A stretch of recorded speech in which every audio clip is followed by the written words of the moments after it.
Hi friends, ನಾನಿವತ್ತು ಸಿಂಪಲ್ಲಾಗಿ ಮಸಾಲ ಮಜ್ಜಿಗೆಯನ್ನು ಯಾವ ಥರ ಮಾಡೋದಂತ ಹೇಳ್ತೀನಿ ರೀ. ನಾವು ಮಸಾಲೆ ಮಜ್ಜಿಗೆ ಅಂತೀವಿ ರೀ. ಅದನ್ನ ಹೆಂಗೆ ಮಾಡೋನು, ಅದಕ್ಕೆ ಏನೇನು ಬೇಕಾಕಾವ ಅಂತ ಹೇಳಿ ನೋಡ್ರಿ. ಮಸಾಲ ಮಜ್ಜಿಗೆ ಮಾಡೋದಕ್ಕೆ ಈ ಸಿಪ್ಪೆ ತೆಗ್ದಿರಿ ಬೆಳ್ಳುಳ್ಳಿ ಅದಾವ್ರಿ.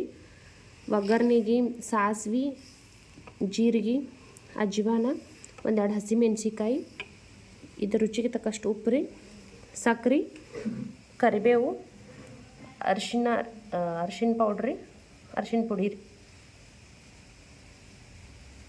ಇದು ಸ್ವಲ್ಪ ಜೀರಿಗೆ ಪೌಡ್ರ್ ನೋಡ್ರಿ, ಪೌಡ್ರ್ ಮಾಡಿ ಇಟ್ಕೊಂಡೇನ್ರಿ. ಇದನ್ನು ರೀ ಜಜ್ಜಿ ಇಟ್ಕೊಂಡೇನ್ರಿ. ಈಗ ಬೆಳ್ಳುಳ್ಳಿ ಮತ್ತು ಮೆಣಸಿಕಾಯಿ ಜಜ್ಕೊಳ್ಳೋಣ್ರಿ. ಇಲ್ಲಿ ಮಜ್ಜಿಗೆ ಅದಾವ ನೋಡ್ರಿ, ಫ್ರೆಶ್ ಮಜ್ಜಿಗೆ ಮಾಡಿಟ್ಟಾರಿ. ಇದನ್ನ ಒಗ್ಗರ್ಣೆ ಮಾಡೋಣ್ರಿ.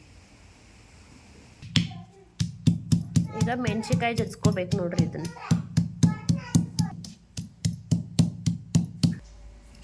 ಮೆಣಸಿಕಾಯಿ ಸ್ವಲ್ಪ ಸಣ್ಣ ಆದ್ಮೇಲೆ ರೀ ಅದ್ರೊಳಗೆ ಬೆಳ್ಳುಳ್ಳಿ ಸೇರಿಸ್ಕೋಬೇಕ್ರಿ.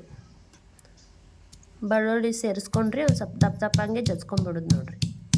ಭಾಳ ಸಣ್ಣ ಆಗಬಾರ್ದ್ರಿ. ಇದನ್ನ ತಕ್ಕೊಂಬಿಡೋದು ನೋಡ್ರಿ.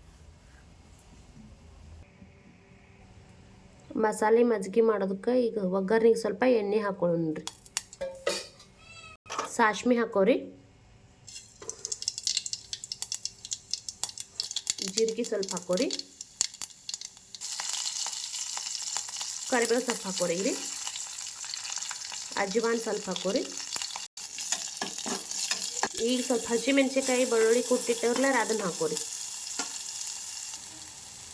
ಅರಿಶಿನ ಪುಡಿ ಹಾಕೋರಿ ಸ್ವಲ್ಪ ರೀ. ಇದಿಷ್ಟು ಫ್ರೈ ಆಗ್ಬೇಕು ನೋಡ್ರಿ. ಈಗ ಗ್ಯಾಸ್ ಆಫ್ ಮಾಡ್ಕೋರಿ. ಇದು ಒಗ್ಗರ್ಣೆ ಎಲ್ಲ ಸ್ವಲ್ಪ ತಣ್ಣಗಾದ್ಮೇಲೆ ಈಗ ತಣ್ಣಗಾಗೈತೆ ನೋಡ್ರಿ. ಮಜ್ಜಿಗೆ ಸೇರಿಸ್ಕೋಬೇಕ್ರಿ.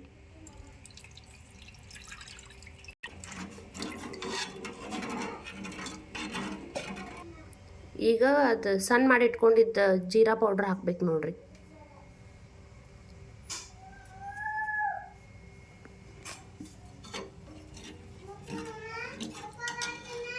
ರುಚಿಗೆ ತಕ್ಕಷ್ಟು ಉಪ್ಪು ಹಾಕೋಬೇಕು ನೋಡ್ರಿ.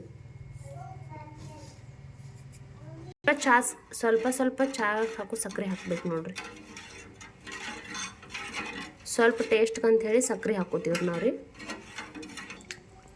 ಇದಕ್ಕೆ ಕೊತ್ತಂಬರಿ ಇದ್ರೆ ಕೊತ್ತಂಬರಿ ಸೇರಿಸ್ಕೋಬೇಕ್ರಿ. ನನ್ನ ಕಡೆ ಇಲ್ಲ ಅಂತೇಳಿ ಹಾಕ್ಕೊಂಡಿಲ್ರಿ. ನಿಮ್ಮ ಕಡೆ ಇತ್ತಂದ್ರೆ ಹಾಕೋರಿ, ಚಲೋ ಆಗ್ತೈತ್ರಿ. ಮಸಾಲ ಮಜ್ಜಿಗೆ ಈ ಥರ ರೆಡಿ ಆಗೈತೆ ನೋಡ್ರಿ.